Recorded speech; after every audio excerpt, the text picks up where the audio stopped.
This is Immanuel, God with Us, the radio ministry of Immanuel Lutheran Church in Twin Falls, Idaho. This is the day the Lord has made. Let us rejoice and be glad in it.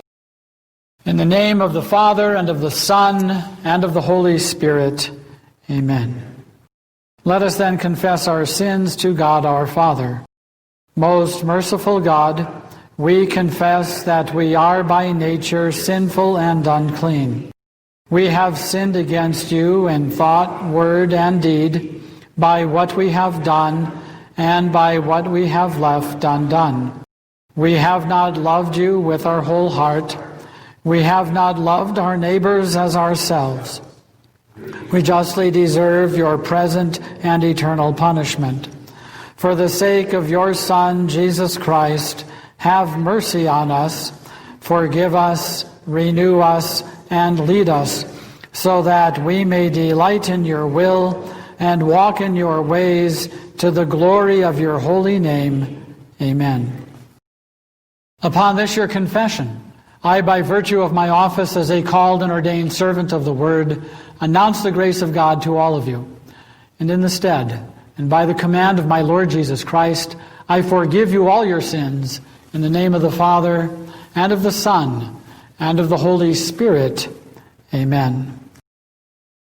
The Holy Gospel according to St. Luke, the 10th chapter. Glory to you, O Lord. Turning to the disciples, Jesus said privately, "Blessed are the eyes that see what you see.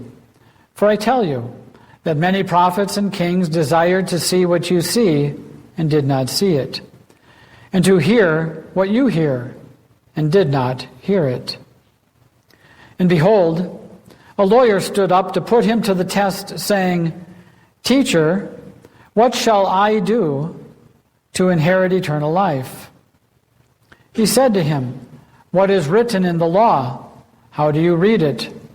And he answered, "You shall love the Lord your God with all your heart, and with all your soul, and with all your strength, and with all your mind, and your neighbor as yourself."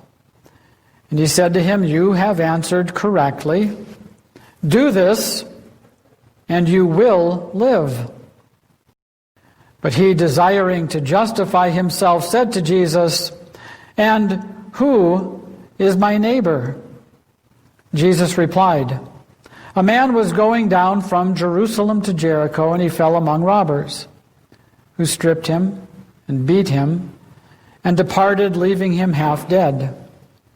Now by chance, a priest was going down that road, and when he saw him, he passed by on the other side. So likewise a Levite, when he came to the place and saw him, passed by on the other side. But a Samaritan, as he journeyed, came to where he was, and when he saw him, he had compassion. He went to him and bound up his wounds, pouring on oil and wine. Then he set him on his own animal and brought him to an inn and took care of him. And the next day he took out 2 denarii and gave them to the innkeeper, saying, 'Take care of him, and whatever more you spend, I will repay you when I come back.' Which of these 3 do you think proved to be a neighbor to the man who fell among the robbers?" He said, "The one who showed him mercy." And Jesus said to him, "You go and do likewise." This is the gospel of the Lord. Praise to you, O Christ. Christ is risen. He is risen indeed. Alleluia. Today our text is our gospel reading from Luke chapter 10, these words. Jesus asked, "Which of these 3 do you think proved to be a neighbor to the man who fell among the robbers?" The lawyer said, "The one who showed him mercy." And Jesus said to him, "You go and do likewise." These are the words of our text. God's grace and His mercy and His peace be multiplied to you now and forever, through Jesus Christ our Lord. Amen. What must you do to inherit eternal life? Love the Lord your God with all your heart, with all your soul, with all your mind, and love your neighbor as yourself. Show mercy to everyone. A lawyer asks Jesus 2 questions about that. He says, "Teacher, what shall I do to inherit eternal life?" And Jesus affirms, love God, love your neighbor. And then he brings a second question to Jesus and he says, "And who is my neighbor?" And the answer Jesus gives him is everyone. Everyone is your neighbor. And then, of course, Jesus tells the parable of the Good Samaritan that we all know so well. A Jewish man is traveling from Jerusalem down to Jericho because it is a drop in elevation. And on his journey, he is robbed, stripped, beaten, and left for dead. A priest and a Levite, 2 guys you would expect to help, when they see the man lying there, cross to the other side of the road and walk on by, leaving their countrymen lying there, dying. But a Samaritan of all people, a deplorable non-Jew, shows mercy to the man who had fallen among the robbers. And so Jesus asks the lawyer who has asked him this question to test Jesus, to trap our Lord. He says, "Which of these 3 do you think was a neighbor to the man who fell among the robbers?" And the lawyer says, "The one who showed him mercy." And Jesus said to him, "You go and do likewise." Do you wish to earn eternal life? Love God. Show mercy to everyone, and you will live. And the 10 Commandments will tell you how to do that. The first 3 tell you how to love God. The last 7 commandments tell you how to love your neighbor and show your neighbor mercy. Jesus' parable about the Samaritan focuses your attention and mine specifically on the 5th commandment. And this commandment teaches us that we must look after our neighbor so that our neighbor may enjoy the life that God has given to him. We must not hurt nor harm our neighbor in his body, right? Remember from catechism. But we must help and befriend him in every bodily need. So what does it mean to harm our neighbor? Well, murder. Murder is harming your neighbor. What is murder? Well, taking the life of another without a just cause. Also doing or saying anything that injures or endangers another person's life. Next, we harm our neighbor by neglecting to assist our neighbor in every bodily need. And finally, by harboring anger or hatred in our hearts against our neighbor. Now, this commandment does not prohibit self-defense or the defense of our neighbor when our neighbor is faced with bodily harm or death. It does not prohibit soldiers or law enforcement officers from taking the life of another in the line of duty. Helping our neighbor means that we must look after the physical well-being of our neighbor, and we do that by coming to the aid of our neighbor, by speaking in a way that helps or defends our neighbor, and by treating our neighbor with kindness and compassion.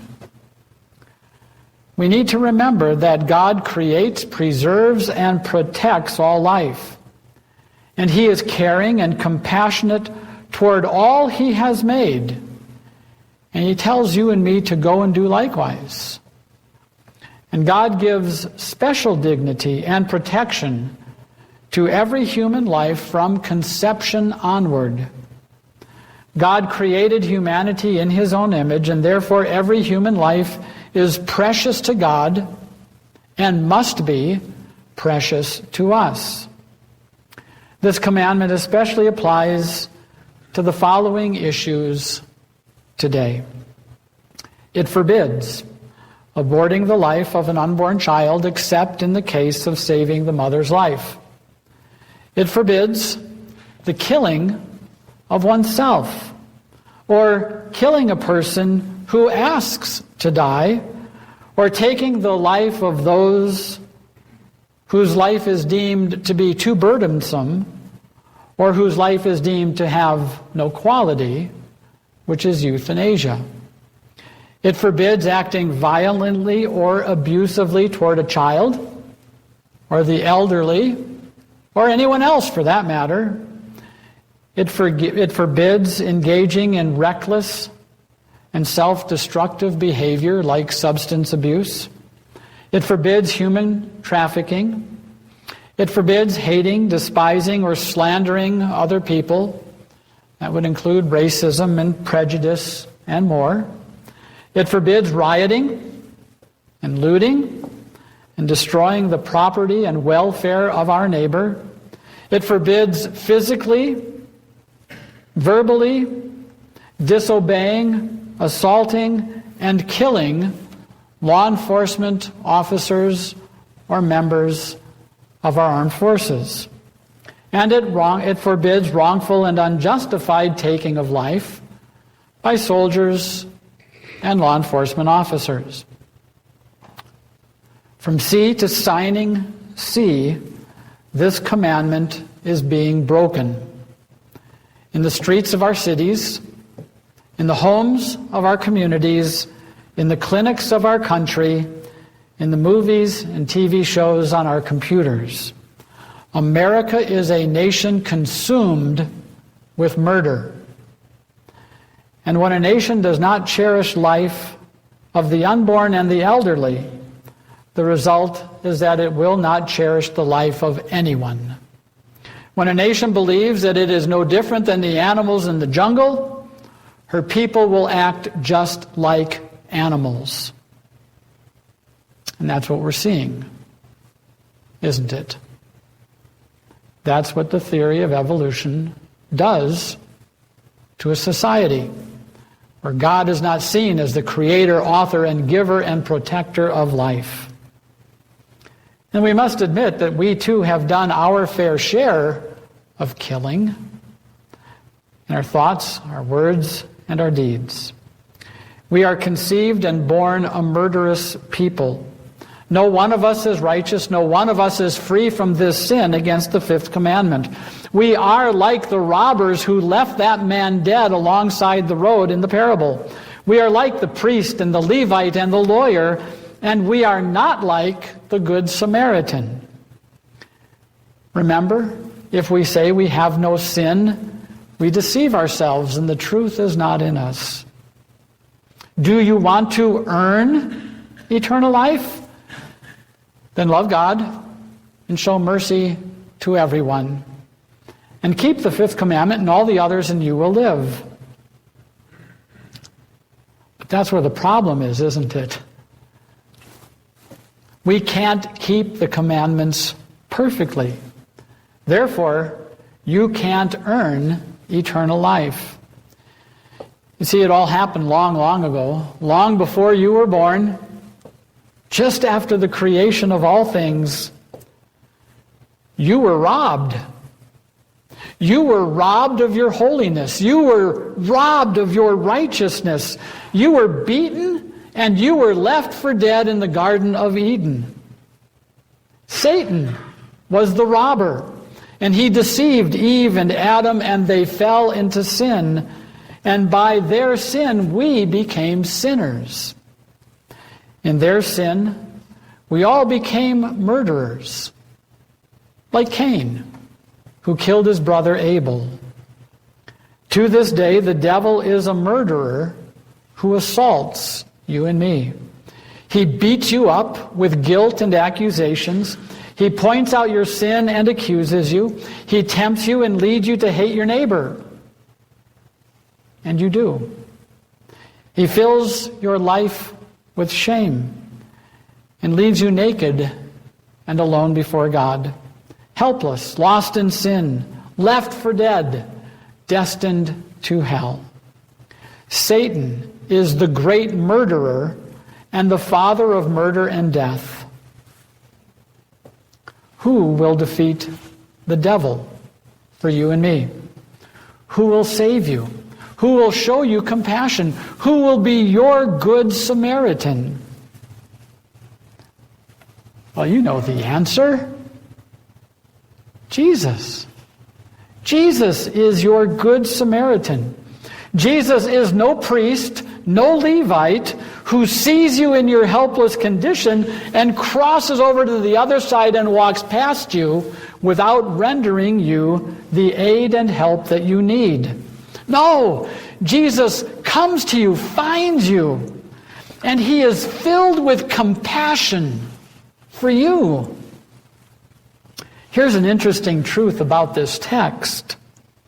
In the story of the Good Samaritan, the Greek word that is used for compassion of the Good Samaritan, that Greek word in all of Scripture is only used to describe God's compassion. That word is never used to describe your compassion for me or my compassion for you or for anyone else. It is only used of God and his compassion for us. You see, the parable, Jesus is making a point that only God has compassion on you. Only God can love you as you need to be loved. And so what does Jesus do? He leaves his home at the right hand of the Father, and he takes on our human flesh. Jesus sends no angel to redeem our human race. No, Jesus comes and he does it alone himself. Jesus, the Son of God, becomes man in order that he might save you from sin and death, in order that he might conquer the devil and deliver you from his tyranny once and for all. Jesus is our Samaritan, and Jesus finds us robbed of our righteousness, beaten up by guilt and shame, naked in sin, left for dead, totally helpless, unable to love God and love our neighbor as we should, consumed with loving ourselves, having a heart that is cold, freezing cold, with unconcerned attitude for the suffering and needs of our neighbor. Jesus finds you and me as we are lost in sin, and he is filled with compassion for you. And he shows you mercy, the way the Good Samaritan showed mercy to the man lying alongside the road. Jesus picks up our sin, and he makes it his own. He carries our sins in his body all the way to Calvary. He stretches out his holy hands and he gives them to the nails. He offers his feet to his murderers so that he is stapled to the cross. And then he prays for those who kill him. Father, forgive them, for they do not know what they are doing. Can't we pray that same prayer as we see what is happening in our nation today? Father, forgive them, for they do not know what they are doing. Jesus gives his life to redeem you and me, and he cries out, "It is finished." He dies, he rises from the dead on the third day, and your salvation is won, done, accomplished by Jesus. And Jesus removes your guilt and your shame. He covers you with his righteousness. He resurrects you from the death of sin. And he frees you from the slavery of the devil. And he forgives you. In your baptism, Jesus washes you, heals you, and gives you a brand new heart. And he places you into his church, where here he richly and daily forgives your sins, cleanses you, washes you from all of your unrighteousness, And Jesus declares you to be holy in his sight, righteous in his eyes, blameless before his face. And now as Christians, redeemed by the blood of Jesus, washed in the waters of holy baptism, crucified and risen with Jesus Christ, we now look after our neighbor so that our neighbor may enjoy the life that God has given to him or her. Jesus transforms you and me from those who take life into those who protect life, showing mercy to everyone and granting you forgiveness when you fail. And on the last day when Jesus returns, he will raise you from the dead, and you will stand before him clothed in his righteousness alone, cleansed and redeemed with no debt to pay. And he will not call you murderer and cast you away. No, he will call you beloved, forgiven, faithful, my own. And he will say this to you: come and take your inheritance, the kingdom prepared for you since the creation of the world. An inheritance, not won by the labors of your hands, nor lost by your sins. The inheritance won by the life, suffering, and death and resurrection of your Samaritan, Jesus Christ, the righteous one, who conquered sin and death and the devil for you. In Jesus' name, amen. Christ is risen. He is risen indeed. Alleluia. And now may the peace of God that passes all understanding keep your hearts and your minds in Christ Jesus our Lord to life everlasting. Amen. Please join with me as we speak together the Apostles' Creed. I believe in God the Father Almighty, maker of heaven and earth, and in Jesus Christ, his only Son, our Lord, who was conceived by the Holy Spirit, born of the Virgin Mary, suffered under Pontius Pilate, was crucified, died, and was buried. He descended into hell. The third day he rose again from the dead.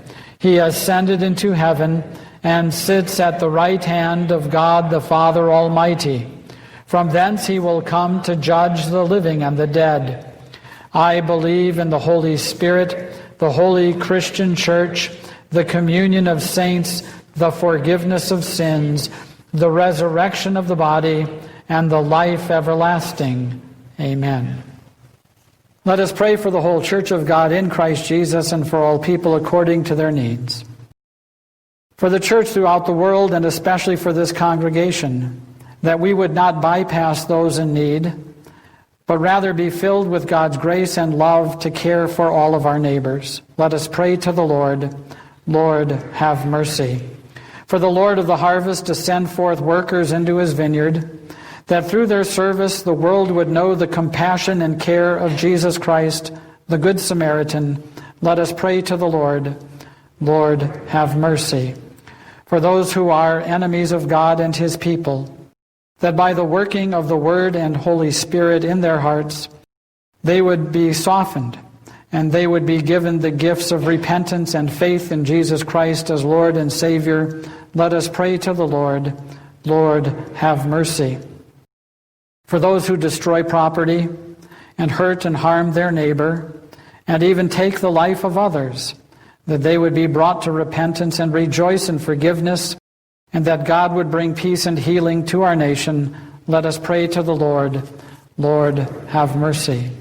For a good harvest, protection from drought and famine, deliverance from illness and fear, and abundant provisions for all, let us pray to the Lord. Lord, have mercy. For all law enforcement officers, and members of our armed forces, that they would justly and wisely use their position and power to protect the defenseless and promote the general welfare of us all, let us pray to the Lord. Lord, have mercy.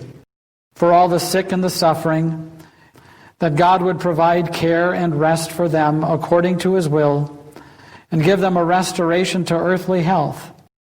Let us pray to the Lord. Lord, have mercy. For those who mourn, that Jesus would comfort them with his victory over death and the grave. Into your hands, O Lord, we commend all for whom we pray, trusting in your mercy through your Son, Jesus Christ our Lord, who taught us to pray. Our Father, who art in heaven, hallowed be thy name. Thy kingdom come, thy will be done, on earth as it is in heaven. Give us this day our daily bread, and forgive us our trespasses, as we forgive those who trespass against us. And lead us not into temptation, but deliver us from evil. For thine is the kingdom, and the power, and the glory, forever and ever. Amen.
Gracious God, our Heavenly Father, you have given us a foretaste of the feast to come in the holy supper of your Son's body and blood.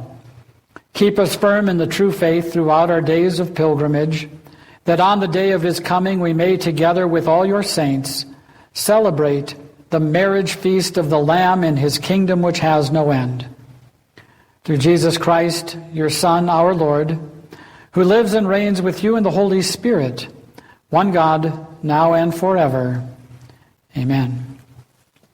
Thank you for listening to Immanuel, God with Us, the radio ministry of Immanuel Lutheran Church in Twin Falls, Idaho. The Lord bless you and keep you. The Lord make his face shine upon you and be gracious unto you. The Lord lift up his countenance upon you and give you peace. Christ is risen. He is risen indeed. Alleluia. Amen.